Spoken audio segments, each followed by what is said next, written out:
It is 9 p.m. here at the North Charleston Coliseum at Performing Arts Center in South Carolina. Welcome to the 6th Republican presidential debate of the 2016 campaign here on the Fox Business Network.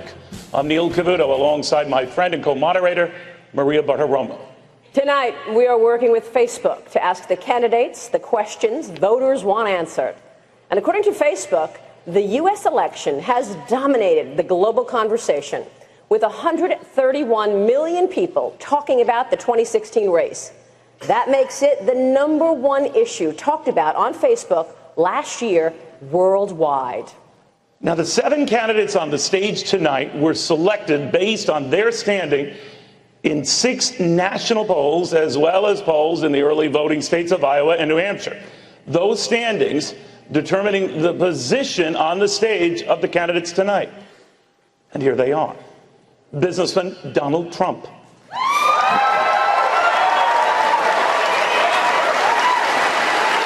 Texas Senator Ted Cruz.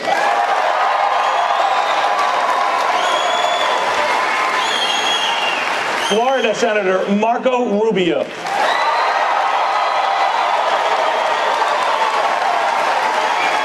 Neurosurgeon Ben Carson. New Jersey Governor Chris Christie. Former Florida Governor Jeb Bush.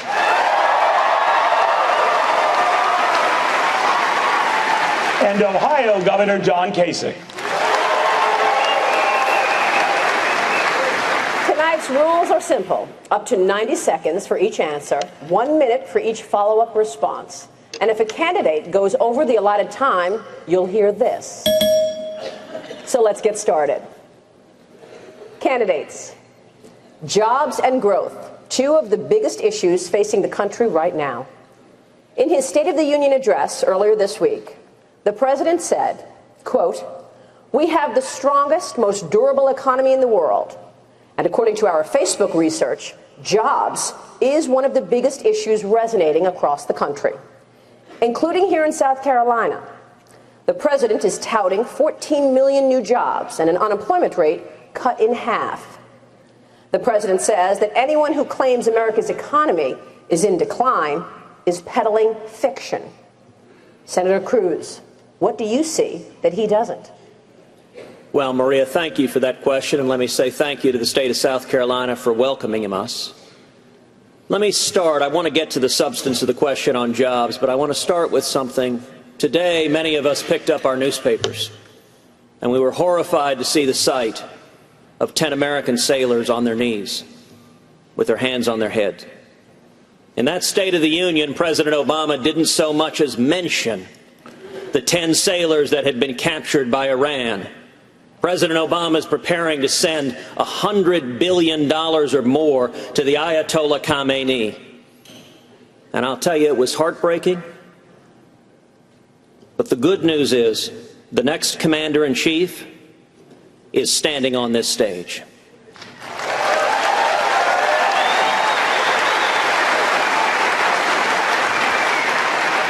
And I give you my word, if I am elected president, no serviceman or servicewoman will be forced to be on their knees, and any nation that captures our fighting men and women will feel the full force and fury of the United States of America. Now on to your substantive question. The president tried to paint a rosy picture of jobs. And you know, he's right.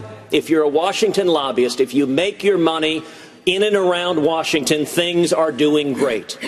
The millionaires and billionaires are doing great under Obama, but we have the lowest percentage of Americans working today of any year since 1977. Median wages have stagnated, and the Obama-Clinton economy has left behind the working men and women of this country. The reason all of us are here is we believe we should be fighting for the working men and women of this country and not Washington, D.C. Thank you, sir.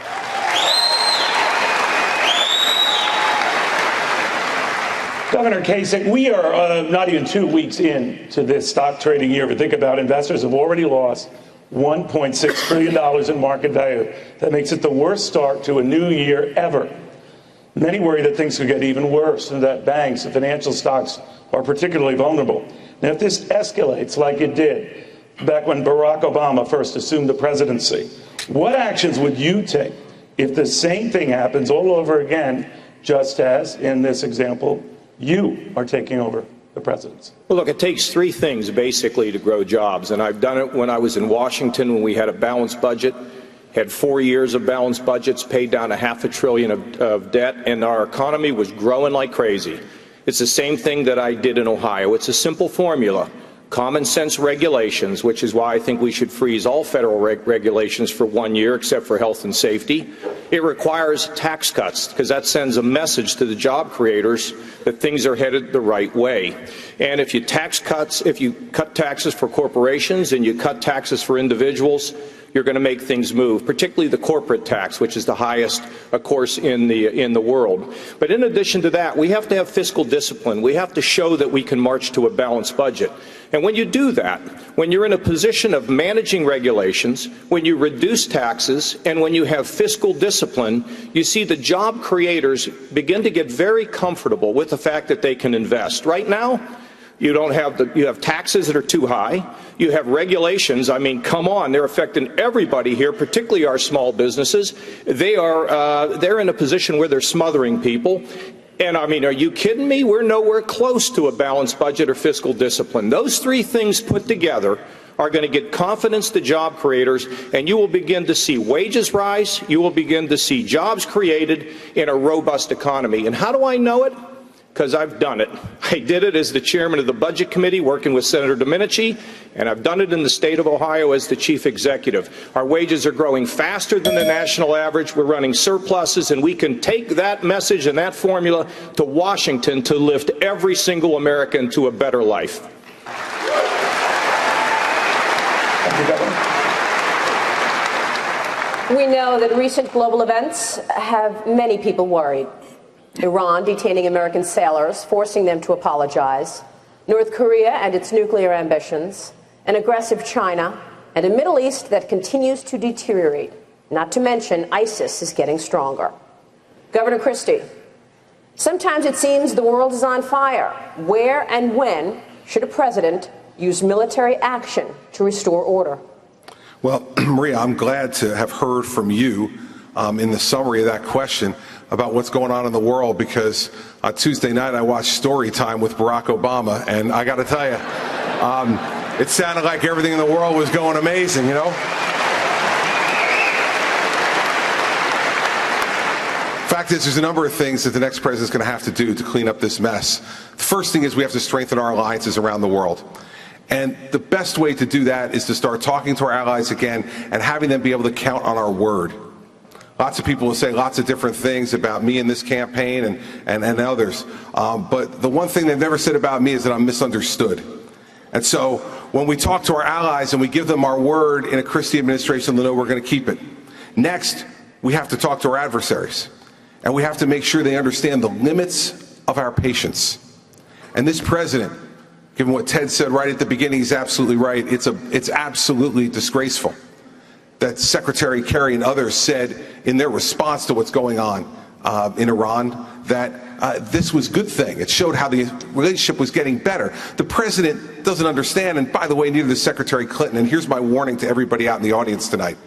If you're worried about the world being on fire, you're worried about how we're going to use our military, you're worried about strengthening our military, and you're worried most of all about keeping your homes and your families safe and secure, you cannot give Hillary Clinton a third term of Barack Obama's leadership. I will not do that. If I'm the nominee, she won't get within 10 miles of the White House. Just to be clear, Governor, where and when would you use military action? Military action, Maria, would be used when it was absolutely necessary to protect American lives and protect American interests around the world. We are not the world's policemen, but we need to stand up and be ready. And the problem, Maria, is that the military is not ready either. We need to rebuild our military, and this president has let it diminish to a point where tin pot dictators like the mullahs in Iran are taking our Navy ships. It is disgraceful, and in the Christie administration, they would know much, much better than to do that.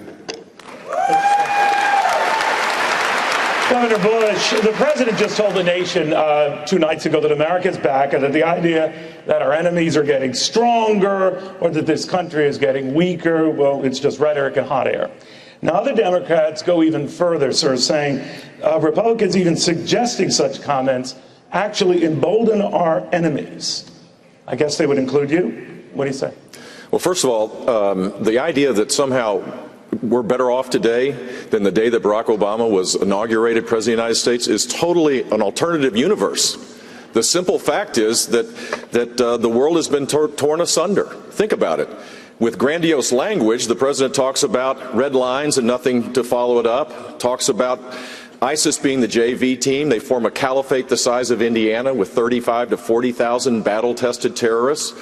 He's missing the whole point that America's leadership in the world is required for peace and stability. In the crowd today is Major General James Livingston, who's the co-chairman of my campaign here in South Carolina, a Medal of Honor recipient. I've learned from him that what we need to achieve is peace through strength, which means we need to rebuild the military. In this administration, every weapon system has been gutted.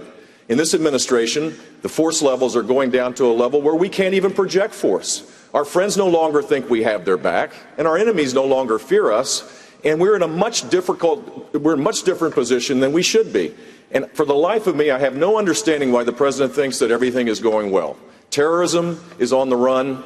China, Russia is advancing their agenda at warp speed, and we pull back. As President of the United States, I will be a commander-in-chief that will have the back of the military. We will rebuild the military to make sure that it is a solid force, not to be the world's policeman, but to make sure that in a peaceful world, people know that the United States is there to take care of our own national interests and take care of our allies. So I take it from that you do not agree with the president. No, and worse yet, to be honest with you, Hillary Clinton would be a national security disaster. Think about it. She wants to continue down the path of Iran, Benghazi, the Russian reset, Dodd-Frank, all the things that have gone wrong in this country. She would be a national security mess. And that is wrong. And you know what? Here's the problem. If she gets elected, she's under investigation with the FBI right now. If she gets elected, her first 100 days, instead of setting an agenda, she might be going back and forth between the White House and the courthouse. We need to stop that.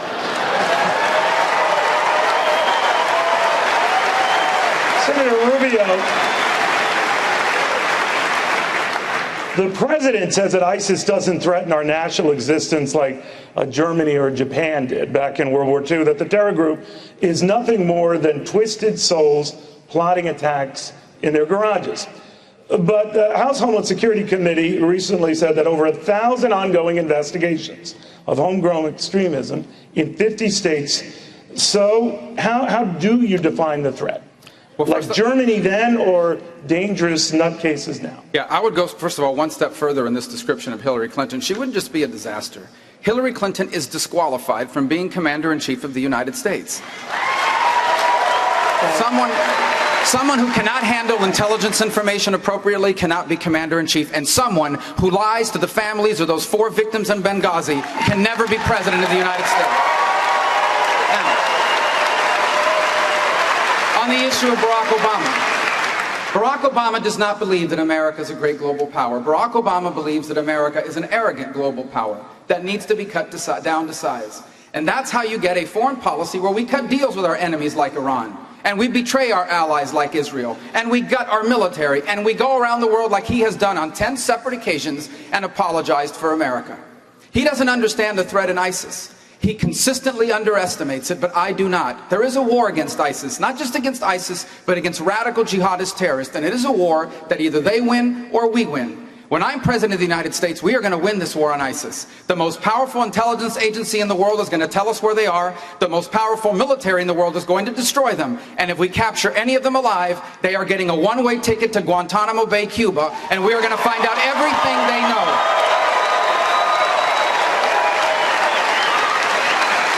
Thank you, Senator. Dr. Carson, the president says he does not want to treat ISIS as a foreign army. But ISIS is neither a country nor a government. How do you attack a network that does not respect national borders? Well, I'm very happy to get a question this early on. I was going to ask you to wake me up when the time came. I find it really quite fascinating some of the president's proclamations. The fact of the matter is he doesn't realize that we now live in the 21st century, and that war is very different than it used to be before. Not armies massively marching on each other and air forces, but now we have dirty bombs, and we have cyber attacks, and we have people who will be attacking our electrical grid. And, we have a whole variety of things that they can do, and they can do these things simultaneously. And we have enemies who are obtaining nuclear weapons that they can explode in our exo-atmosphere and destroy our electric grid. I mean, just think about a scenario like that. They explode the bomb, we have an electromagnetic pulse, they hit us with a cyber attack simultaneously, and dirty bombs. Can you imagine the chaos that would ensue at that point? He needs to recognize that those kinds of things are, in fact, an existential threat to us. But here's the real key. We have the world's best military, even though he's done everything he can to diminish it. And the fact of the matter is, if we give them a mission and we don't tie their hands behind their back, they can get it accomplished.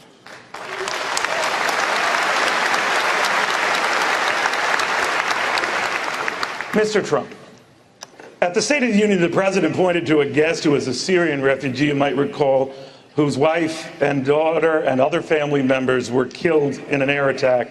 Now, he fled that country seeking asylum here, ultimately ended up in Detroit, where he's now trying to start a new life. The President says that that doctor is the real face of these refugees and not the one that you and some of your colleagues on this stage are painting. That you prefer the face of fear and terror, and that you would refuse to let in anyone into this country seeking legitimate asylum. How do you answer that?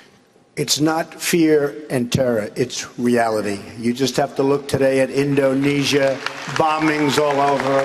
You look at California, you look frankly at Paris, where there's the strictest no-gun policy of any city anywhere in the world. And you see what happens, 130 people dead with many to follow. They're very, very badly wounded. Some will follow. And you look around and you see what's happening. And this is not the case. When he introduced the doctor, very nice, everything perfect, but that's not representative of what you have in that line of migration. That could be the great Trojan horse. It could be people that are going to do great, great destruction. When I look at the migration, I looked at the line, I said it actually on your show recently, where are the women? There look like very few women, very few children, strong, powerful men, young, and people are looking at that and they're saying, what's going on? You look at the kind of damage that two people that got married, they were radicalized, they got married, they killed 15 people, and actually 14, going to be probably 16. But you look at that and you take a look, a good strong look, and that's what we have. We owe $19 trillion. Our country's a mess, and we can't let all these people come into our countries and break our borders. We can't do it.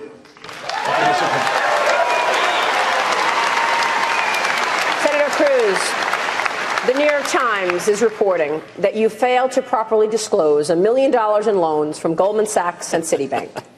During your Senate race, your campaign says it was inadvertent. $1 million is inadvertent? Well, Maria, thank you for passing on that hit piece on the front page of the New York Times. You know, the nice thing about the mainstream media, they don't hide their views. The New York Times a few weeks back had a columnist who wrote a column saying anybody but Cruz. Had that actually that same columnist wrote a column comparing me to an evil demonic spirit from the movie It Follows that jumps apparently from body to body possessing people. So, you know, the New York Times and I don't exactly have the warmest of relationships. Now, in terms of their really stunning hit piece, what they mentioned is when I was running for Senate, unlike Hillary Clinton, I don't have masses of money in the bank, hundreds of millions of dollars. When I was running for Senate, just about every lobbyist, just about all of the establishment opposed me in the Senate race in Texas. And my opponent in that race was worth over $200 million. He put a $25 million check up from his own pocket to fund that campaign. And my wife Heidi and I We ended up investing everything we own. We took a loan against our assets to invest it in that campaign to defend ourselves against those attacks. And the entire New York Times attack is that I disclosed that loan on one filing with the United States Senate that was a public filing, but it was not on a second filing with the FEC. Both of those filings were public, and yes, I made a paperwork error disclosing it on one piece of paper instead of the other, but if that's the best hit the New York Times has got, they better go back to the well.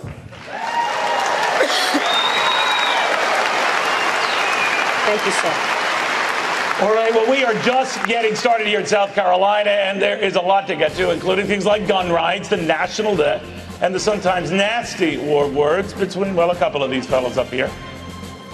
More to this.